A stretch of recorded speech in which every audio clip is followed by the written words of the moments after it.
Olá, boa noite a todos. Sejam todos bem-vindos a mais uma reunião pública do Centro Espírita Passos de Luz. Eu me chamo Priscila Freitas e na nossa reunião pública de hoje, na nossa conversa, nós vamos falar a respeito da família e os desafios da nova era. Antes de darmos início aqui à nossa explanação, ao nosso diálogo, nós vamos iniciar com a leitura de uma mensagem e na sequência vamos fazer a prece inicial. A mensagem que eu escolhi hoje é uma mensagem do livro Pão Nosso, é uma mensagem de Paulo, onde ele nos fala sobre boa vontade. E ela nos diz o seguinte: boa vontade descobre trabalho, trabalho opera renovação, renovação encontra o bem revela o espírito de serviço, o espírito de serviço alcança a compreensão ganha a humildade conquista o amor gera a renúncia atinge a luz realiza o aprimoramento próprio santifica o homem santificado converte o mundo para Deus, caminhando prudentemente pela simples boa vontade. A criatura alcançará o divino reino da luz. Paulo. Então, com essa lindíssima mensagem, eu convido a todos nesse momento para realizarmos a prece inicial.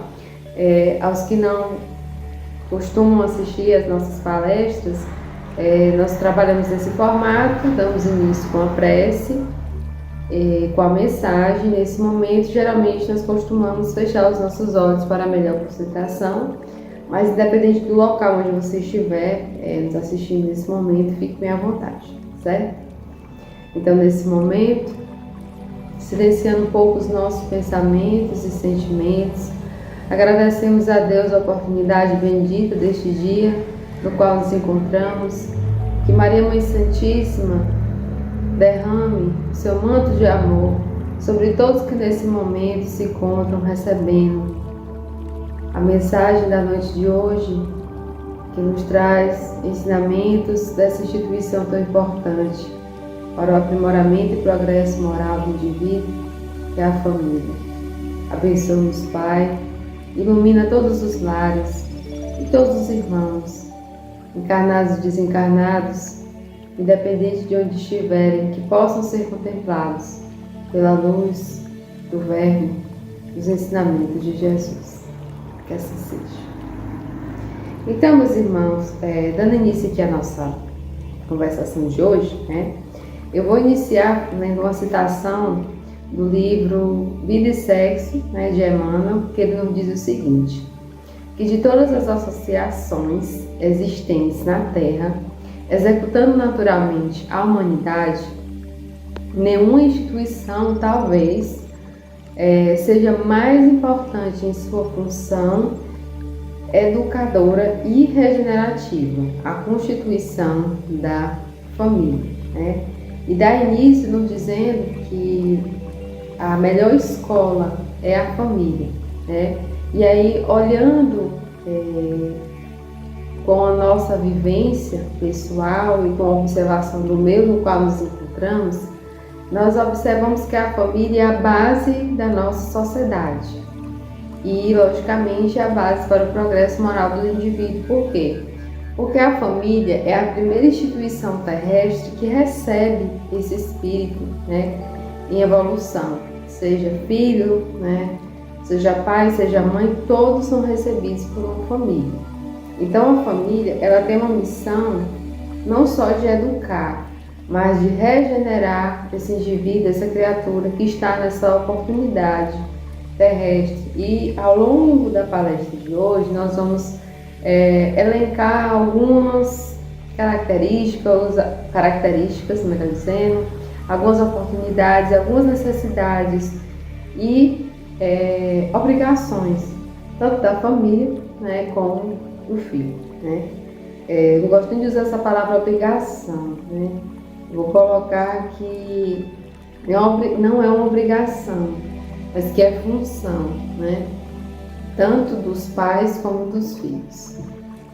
E aí, dando continuidade, nós vamos falar um pouco da obra Nosso Lar, com a citação, nos dizendo que o lar é uma instituição essencialmente divina e que se deve viver dentro de suas portas, com todo o coração e com toda a alma. E o que o nosso irmão Emmanuel quer nos dizer com isso? Que a família, ela é uma instituição tão importante que requer que nós possamos fazer sempre o melhor de nós, né? Não que nós vamos ser perfeitos, sabemos que o único ser que possui a perfeição absoluta é Deus.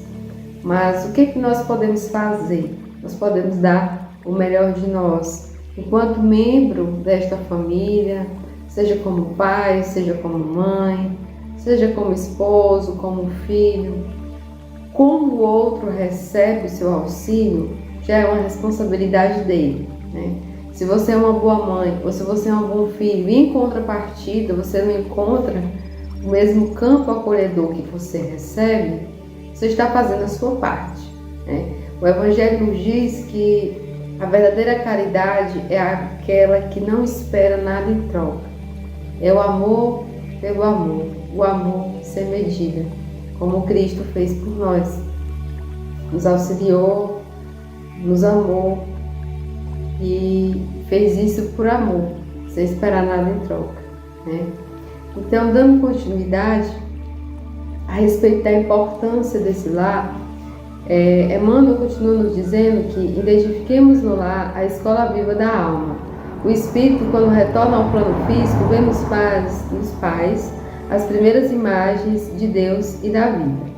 Esse lar é o centro de nossas atividades no mundo e, efetivamente, a Terra é nossa temporária residência na vida.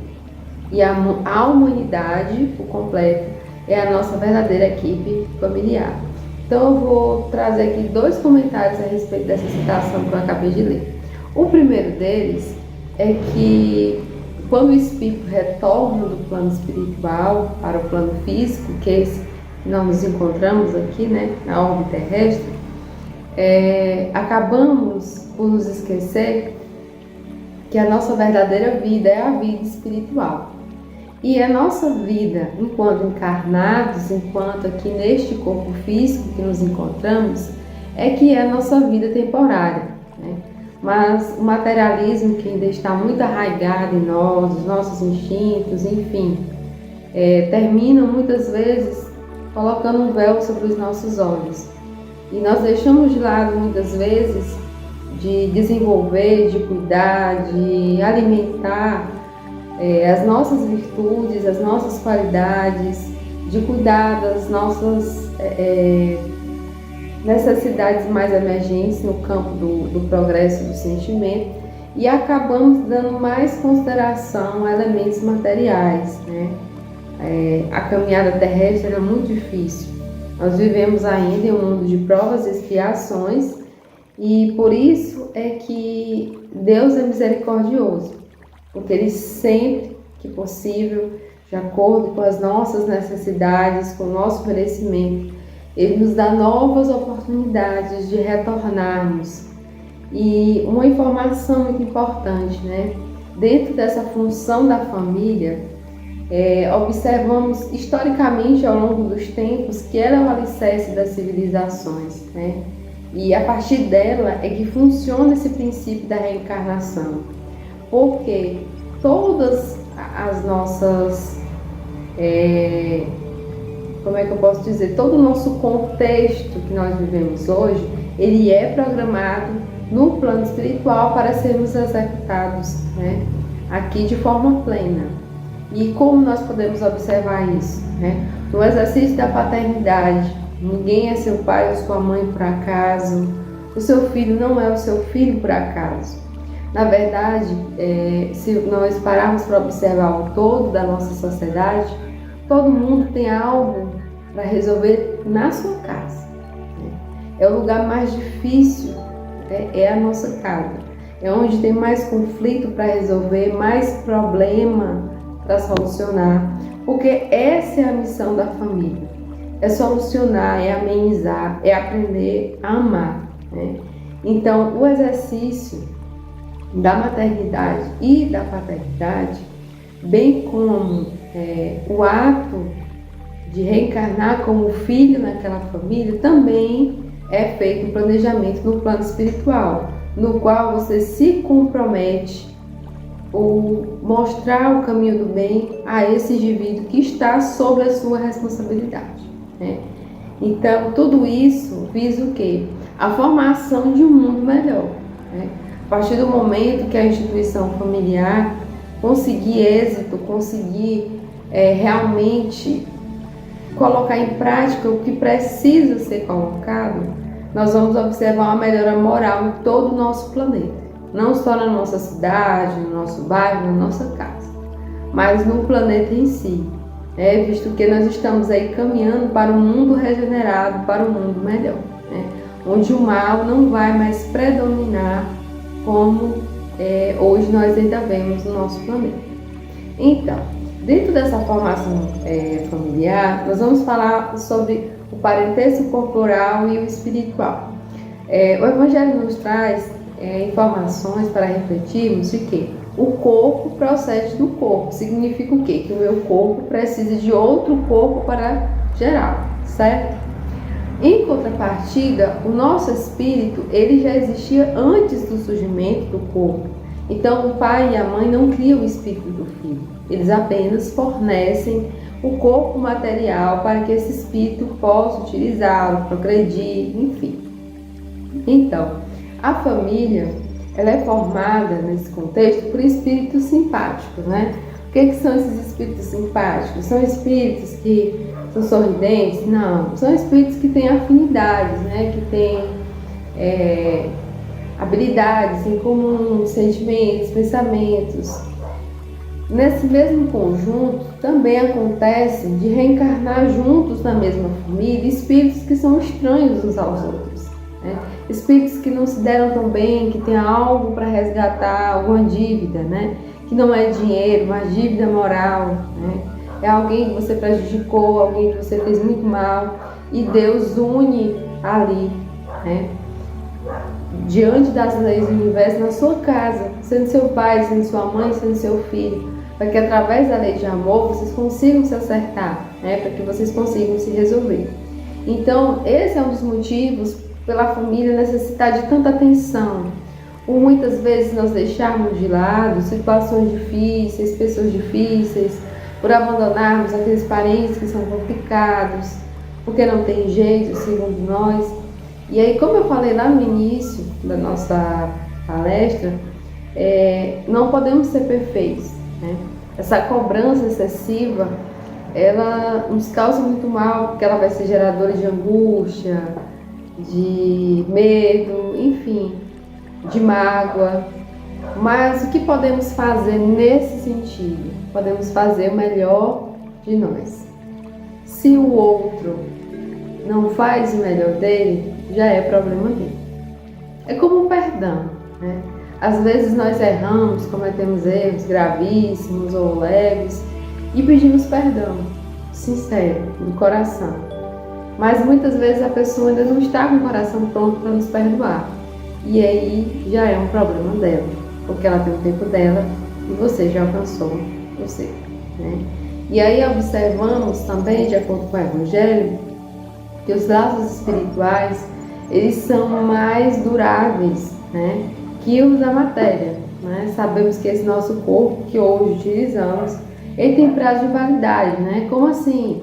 Ele tem tempo para chegar, para ser utilizado, e vai chegar um momento que eu não vou mais conseguir utilizar.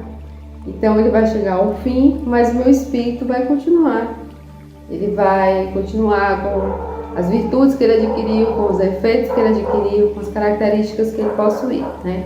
Muitas vezes, né, ainda carregamos a ideia de que no momento do desencarne, né, para quem não conhece esse conceito, essa palavra desencarne, desencarnar significa morrer, né, na linguagem mais comum do termo.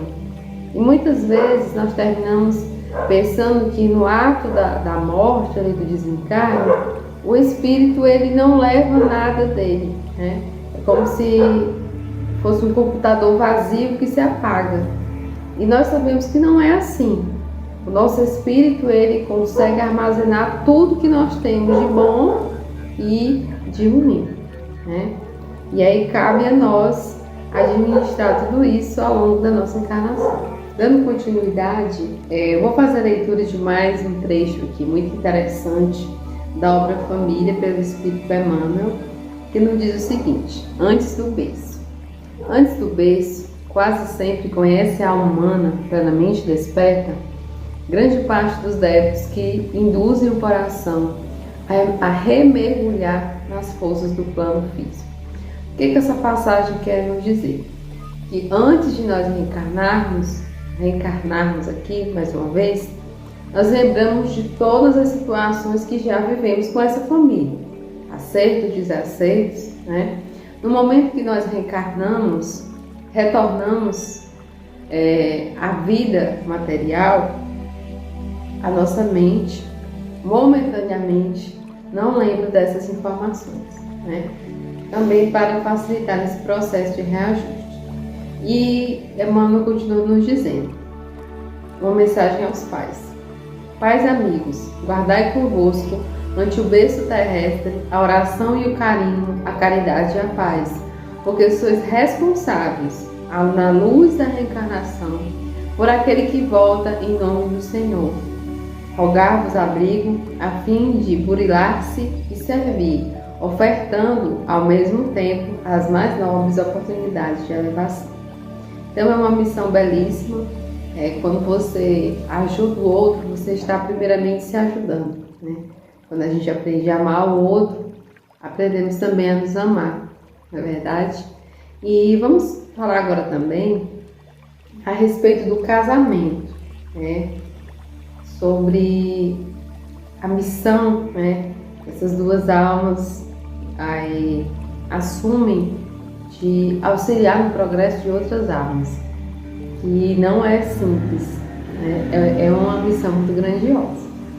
E damos início nos dizendo que, a partir da obra Família, SOS Família, de Joana de Ângeles, que ela nos diz que o casamento não é uma incursão ao país da felicidade, feito somente de sonhos e ilusões, né? O casamento, ele é uma instituição que requer muita paciência, muita renúncia, muita humildade, porque não é feito apenas da felicidade, apenas dos sonhos, das ilusões. Como toda e qualquer relação, existem os dias difíceis, existem os dias difíceis, as palavras difíceis que muitas vezes proferimos e ouvimos. Então, Joana de Ângeles nos diz que é um tentame na área da educação, exercitando a fraternidade e entendimento e também a educação sexual, né? O casamento é um compromisso que é fixado, olha só que informação ela nos traz, antes da reencarnação. Significa que também aquelas duas almas afins ali, simpáticas, antes de se encontrarem aqui no plano físico, já marcaram esse compromisso, já deixaram fixado. Então, é uma experiência que já foi programada, ninguém se encontra por acaso. Também nos diz que o casamento é uma experiência emocional que propicia a comunhão afetiva, né? E a partir disso resulta a prole, que são os filhos, que é de responsabilidade dos cônjuges, ou seja, que é de responsabilidade tanto do pai como da mãe, ou independente da constituição familiar que esse indivíduo venha, né? Sabemos que há diferentes formas, né, de família hoje, né? O que importa é o amor, mas há diferentes estruturas familiares hoje, 2022. Então a responsabilidade é grande, né? É um compromisso assumido com Deus e com aquele espírito que vai reencarnar junto a você e que precisa da sua ajuda, né, para evoluir. Então, qual seria nesse contexto a missão desses pais, né? Aproximar de Deus, né, a alma desses filhos, se dedicar a combater os instintos, né, bons, não tão bons, que a criança manifesta ali desde pequenininha, né? Estudar, analisar, por quê? Que instintos são esses, né? Nós sabemos que até os 8 anos de idade, a criança, ela ainda vive muito conectada ao plano espiritual, e os instintos que ela traz, que são as suas características, às vezes não tão boas, ruins, elas ficam ali guardadinhas, né? Vão saindo ali aos poucos, um alfinetezinho aqui, outro ali, e a partir de um determinado momento, né, que a adolescência é uma fase tão difícil, ela vai aos poucos acessando essas características que são dela, né? Como o egoísmo, a raiva, o rancor, né? A capacidade de se irritar muito facilmente. Isso são características da criança que observamos que muitas não são ensinadas porque não são dessa vida. São arquivos que já vêm ali guardadinhos ali no espírito dela, né?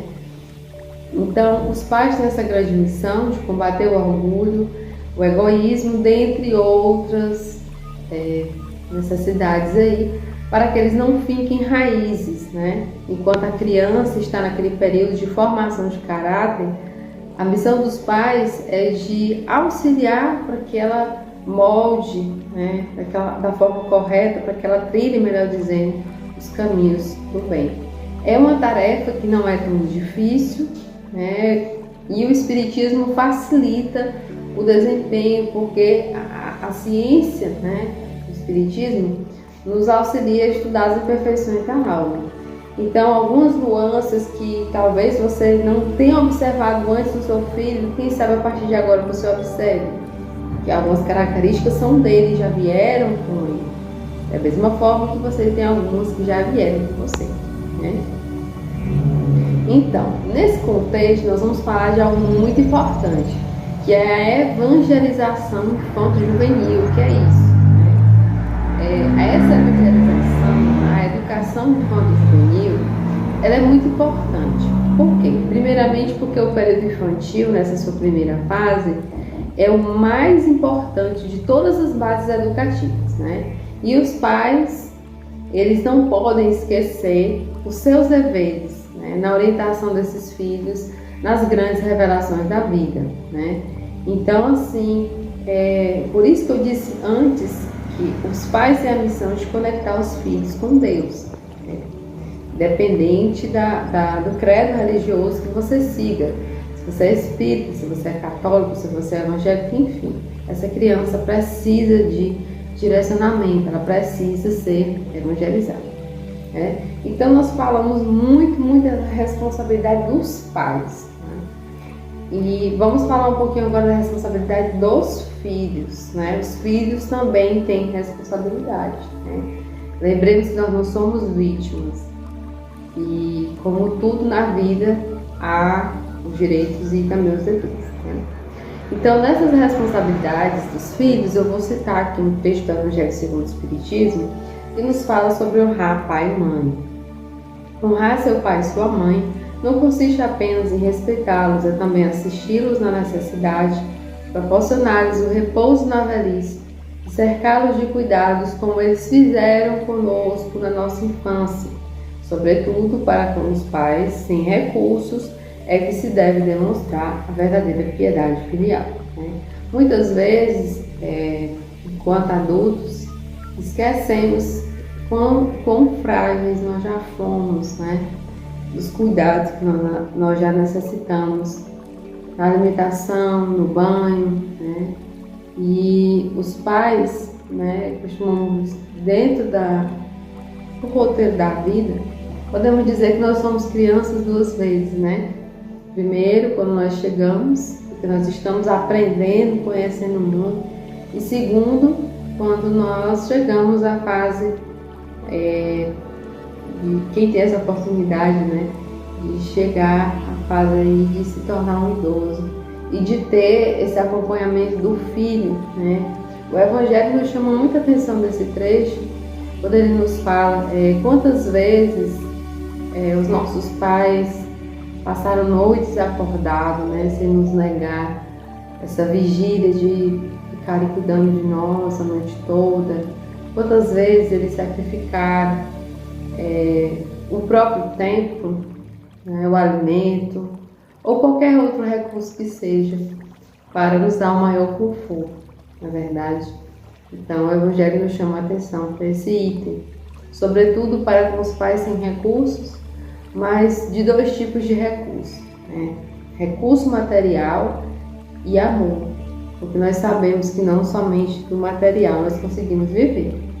Da mesma forma que também ninguém vive só de amor, porque a gente necessita dos recursos materiais, de comer, a alimentação ali, o remédio, enfim. E aí nós vamos falar um pouquinho agora, né, quase chegando ao fim aqui da nossa explanação, sobre os problemas no lar. Nós falamos de muita coisa e vamos falar sobre algo que todo mundo tem. Todo mundo, que eu digo, são todas as famílias.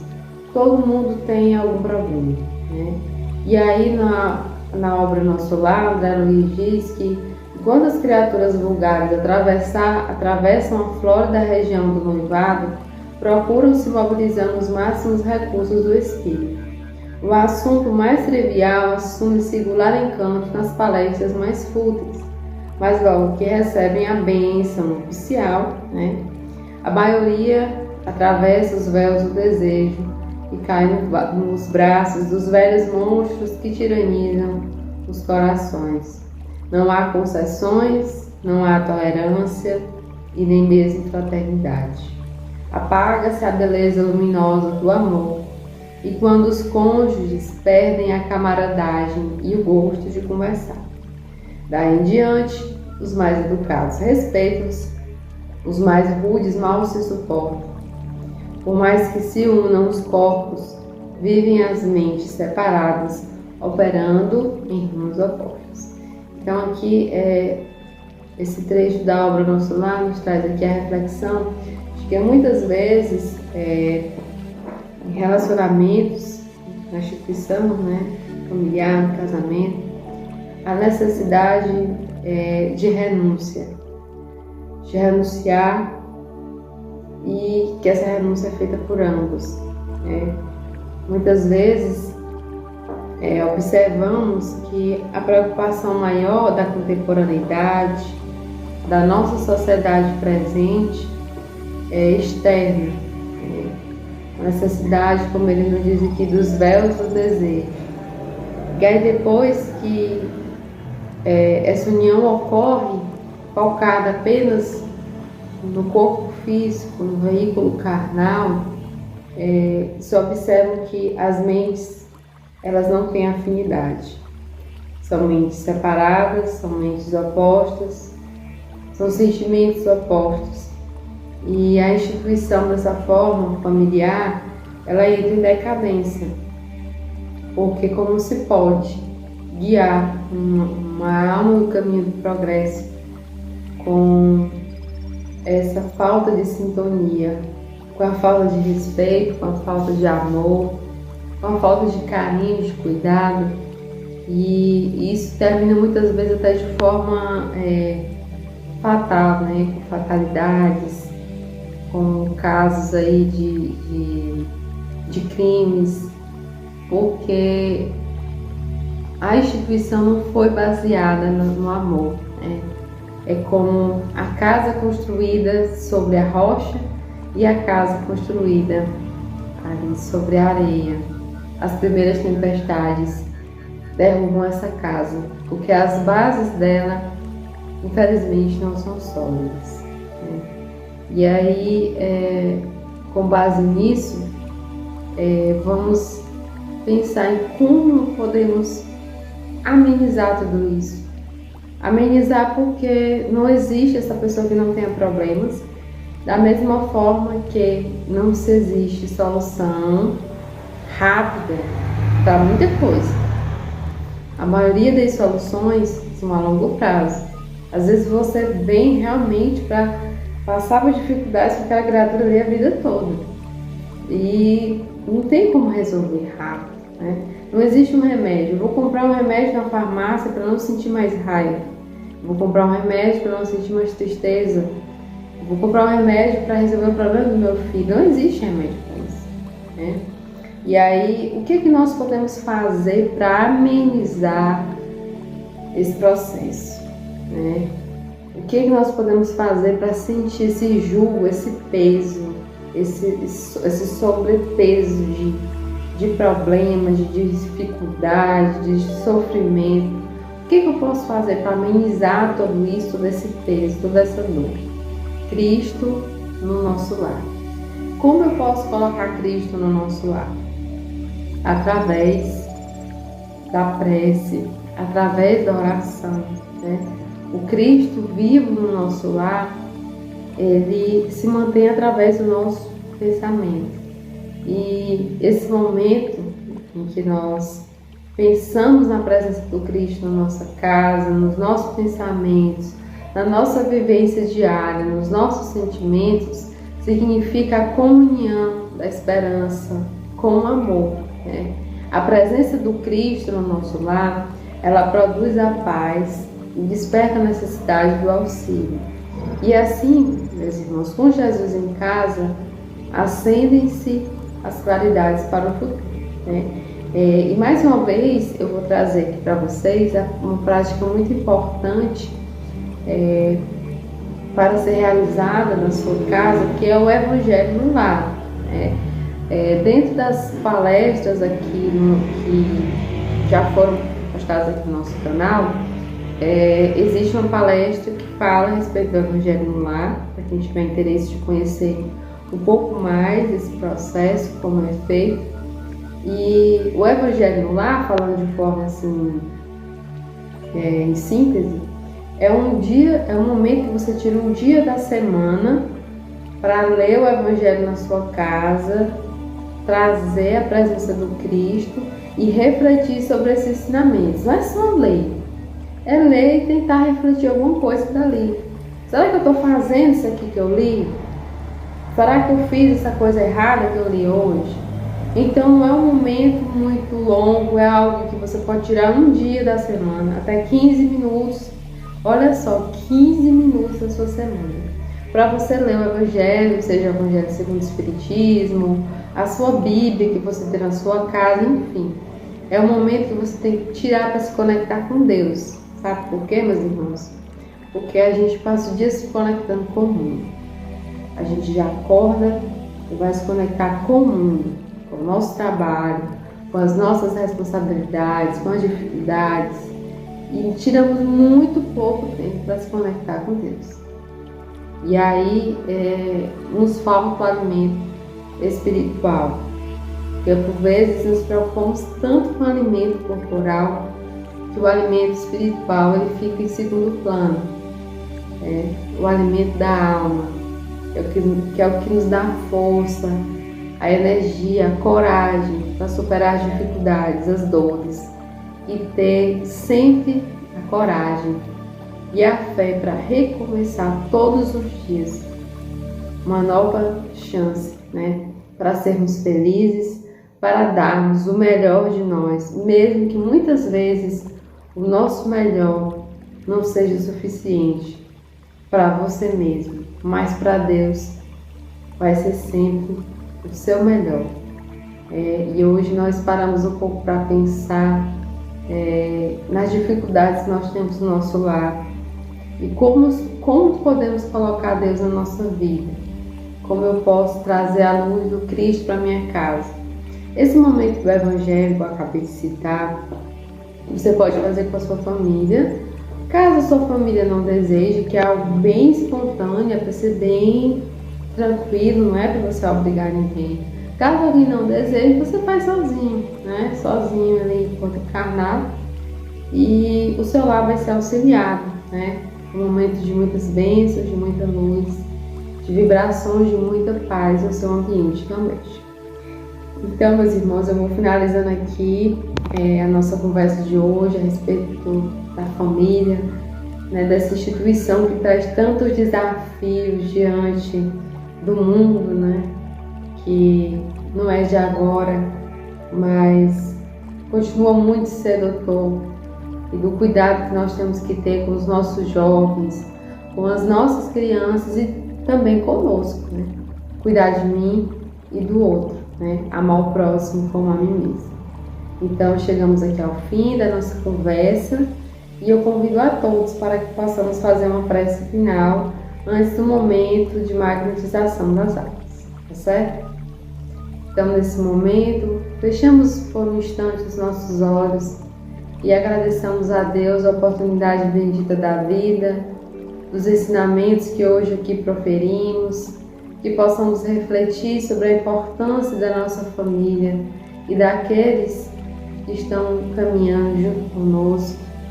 Que Jesus ilumine a todos os lares e a todos os irmãos que onde quer que estejam, estão ouvindo nesse momento essa reunião pública. Abençoa-nos, Pai de infinita bondade, hoje e sempre, que assim seja. Então, meus irmãos, um grande abraço a todos e até a próxima oportunidade. Nos preparemos para o momento do passe e fluidificação das águas. Coloque um recipiente com água limpa para ser fluidificada. Irmãos, não importa aonde você está, quais as dificuldades que está enfrentando, Jesus está sempre pronto para vir em nosso socorro. Coloque-se de maneira confortável que lhe facilite a concentração e a receptividade. Respire lenta e tranquilamente. Inspire, expire. Inspire, expire. Encha seus pulmões de ar e solte bem devagar. Deixe que energias de tranquilidade e paz penetrem seus pulmões, circulem por todo o corpo.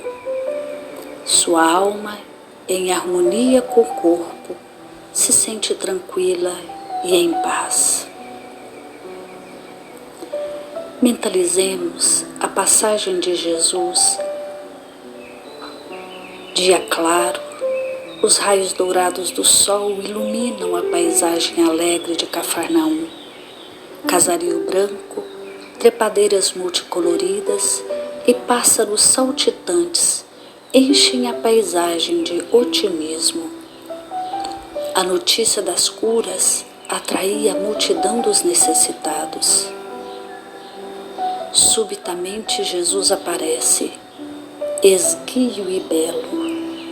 A túnica desce-lhe até os pés. Ao pôr do sol, todos os que tinham doentes atingidos de males diversos traziam-nos, e ele, impondo as mãos sobre cada um, curava-os. Assim narra o evangelista Lucas. Mentalize Jesus se aproximando de você. Ele impõe as mãos amigas sobre a sua cabeça. Perceba que de suas generosas mãos cai uma cachoeira de águas claras e puras, vindas do seu amor a te banhar. Derramam-se em sua cabeça, descem pelos ombros, banham todo o seu ser, te trazendo paz, serenidade, equilíbrio. Limpam todas as impurezas e te pacificam. Sinta estas águas te banhando, limpando. Respire. Mentalize agora Jesus como sol diante de você. Sua luz, seu calor te envolvem. Sinta as energias curadoras que emanam do Cristo em sua direção. Ele ouve as suas preces. Confie nele. Seu amor é infinito e te acompanha e protege, oferecendo-te tudo o que necessitas. Confie. Absorva as energias curadoras de Jesus. Sua luz te envolve. Sinta essas energias percorrendo todo o seu corpo. Sinta-se fortalecido e em paz. Senhor Jesus, divino amigo, estende as tuas mãos generosas, Senhor, e transforma estas águas em remédio para os nossos males físicos e espirituais. Guarda-nos, Jesus, em sua paz. Estende as vibrações de amor em benefício do meu lar, Senhor. Que aqui possa reinar a paz, a saúde, a tranquilidade. Nós lhe rendemos graças, Jesus. Fica conosco hoje e sempre. Graças a Deus.